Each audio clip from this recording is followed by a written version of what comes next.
A jornada de Paulo. Fé, coragem e missão que mudou o mundo. Foi na cidade portuária de Troade, localizada na costa oeste da Ásia Menor, que Paulo teve uma das experiências mais impactantes de sua vida missionária.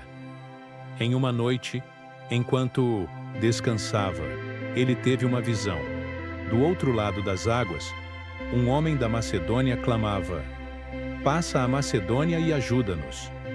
Essa visão, registrada em Atos 16, 9 e 10, foi interpretada por Paulo e seus companheiros como um chamado, direto de Deus, para levar o Evangelho à Europa.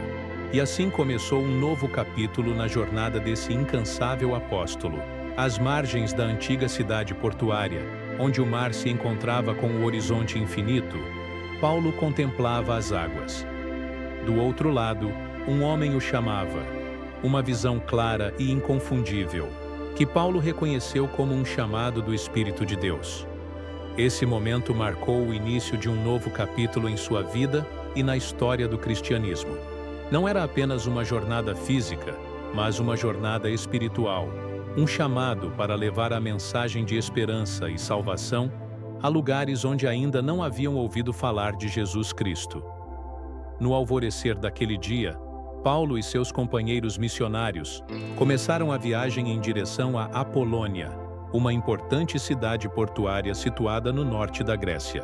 Lucas, seu fiel amigo e escritor, acompanhava-os diligentemente, anotando cada detalhe da viagem, cada conversa, cada gesto de fé e coragem, para que nenhuma história se perdesse para as gerações futuras. A partir de Apolônia, o grupo seguiu para Filipos, uma cidade estratégica às margens do rio Gangites. A viagem até ali foi marcada pela expectativa e pelo desafio, pois sabiam que as portas do Evangelho não seriam abertas facilmente. Em Filipos, Paulo e seus companheiros experimentaram pela primeira vez a prisão. Foi um episódio difícil, cheio de tensão e sofrimento, mas que também demonstrou a força e a determinação inabalável daqueles homens. Mesmo encarcerados, sua fé não vacilou. Eles cantavam louvores a Deus, e sua coragem tornou-se um testemunho vivo que conquistou muitos corações naquela cidade. Paulo, agora aproximando-se dos 47 anos, ultrapassava a expectativa média de vida para muitos de seus contemporâneos.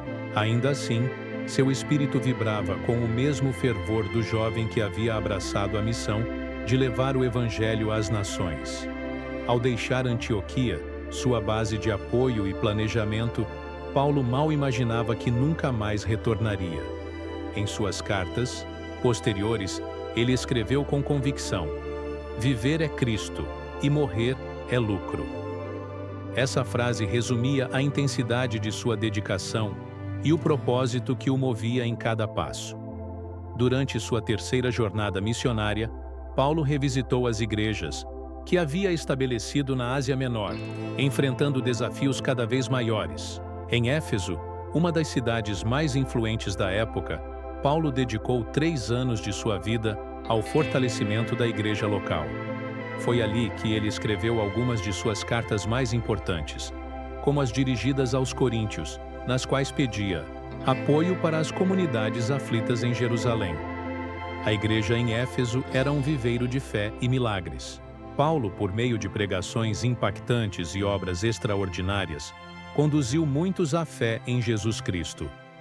Em uma ocasião marcante, durante um sermão noturno na cidade de Troade, um jovem chamado Eutico caiu de uma janela e morreu. Movido pela compaixão e pelo poder do Espírito, Paulo orou e ressuscitou o jovem, fortalecendo sua reputação como líder espiritual e pastor zeloso. Sua jornada o levou então para Mileto, uma pequena cidade portuária, onde, preferindo não retornar a Éfeso, convocou os líderes da igreja para uma reunião de despedida. Naquele encontro carregado de emoção, Paulo revelou seu plano de viajar para Jerusalém, consciente de que isso significaria enfrentar prisão e até a morte. Apesar dos conselhos contrários dos líderes, a decisão de Paulo estava tomada, pois ele desejava cumprir a vontade de Deus. mesmo que isso custasse sua própria vida. Ao chegar em Jerusalém, a atmosfera estava tensa, como Paulo havia previsto. O Sinédrio, o conselho judaico, acusou-o de abandonar a lei de Moisés e de pregar aos gentios práticas vistas como traição. Paulo negou as acusações, mas sua defesa não foi suficiente para libertá-lo. Foi preso novamente e levado para Cesareia, onde teve acesso a materiais para estudo, escrita e pregação.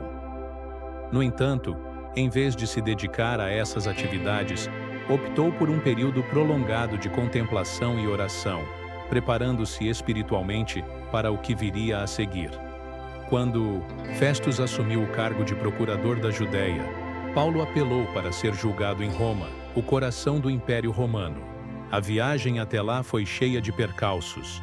Enfrentou naufrágios, tempestades violentas, encontros perigosos e até mordidas de serpente. Mas sua fé permaneceu firme como uma rocha, e ele chegou a Roma no ano 61 depois de Cristo. Na capital do Império, Paulo viveu o último ano de sua vida em prisão domiciliar. Embora preso, continuou seu trabalho missionário, escrevendo cartas poderosas como Efésios, Filipenses, Colossenses e Filemão. Essas cartas, recheadas de ensinamentos, encorajamentos e teologia profunda, continuam a ser pilares da fé cristã. Mesmo dentro de sua cela, Paulo atuava como pastor, respondendo a dúvidas, corrigindo heresias e fortalecendo a igreja primitiva. Após um ano, César ordenou sua libertação, e Paulo retomou suas viagens missionárias. Visitou diversas igrejas, na Macedônia e na Ásia Menor, passando meses a fio fortalecendo comunidades, instruindo líderes e encorajando fiéis. Durante esse período, escreveu suas primeiras cartas a Timóteo e Tito, jovens discípulos que se tornariam guardiões de sua missão. Entretanto, em 62 depois de Cristo, o cenário político mudou drasticamente com a ascensão de Nero ao trono romano. Nero, conhecido por sua crueldade e excessos, iniciou uma perseguição brutal contra os cristãos. Embora seu nome não apareça diretamente na Bíblia, sua presença é sentida fortemente nos textos do Novo Testamento. Muitos estudiosos o consideram a personificação da besta do Apocalipse, por sua oposição ferrenha e implacável ao cristianismo nascente. Em 64 d.C., quando um incêndio devastou Roma, Nero acusou os seguidores de Jesus de terem causado o desastre, usando-os como bode expiatório para desviar a culpa de si mesmo. Paulo, como líder proeminente do movimento cristão, foi preso pela última vez. Durante essa prisão, ele escreveu sua segunda carta a Timóteo, um texto profundamente pessoal e cheio de esperança, que se tornou um verdadeiro testamento para todas as gerações de cristãos. Pouco depois, entre os anos 64 e 68 depois de Cristo, Paulo foi levado ao cadafalso e decapitado, encerrando uma vida marcada por sacrifício, fé e serviço ao Evangelho. Paulo foi, sem dúvida, um dos homens mais notáveis que a história já conheceu. Seu cabelo, agora embranquecido pelo peso dos anos e da missão, era testemunha das muitas batalhas enfrentadas em nome da humanidade e da glória de Deus. O legado de Paulo ecoa pelo mundo até hoje. Suas cartas continuam a guiar, inspirar e desafiar milhões de pessoas a viverem com fé, coragem e determinação. Que possamos encontrar nas palavras e nos feitos desse apóstolo uma fonte inesgotável de inspiração para trilhar nossos próprios caminhos com a mesma fé e dedicação. Que a coragem de Paulo nos motive a buscar a verdade, a desafiar as injustiças, a espalhar amor e compaixão por onde formos. Que possamos aprender com sua jornada e aplicar suas lições em nossas vidas, sempre buscando a luz, mesmo nos momentos mais sombrios. Que sejamos instrumentos de paz, esperança e transformação, assim como Paulo. Que possamos deixar um legado que transcenda o tempo, um testemunho vivo do poder da fé. Se esse vídeo te ajudou a entender melhor como foi a vida e o chamado do apóstolo Paulo. Inscreva-se no canal, compartilhe essa mensagem e aproveite para deixar seu comentário aqui abaixo. Nos vemos no próximo vídeo.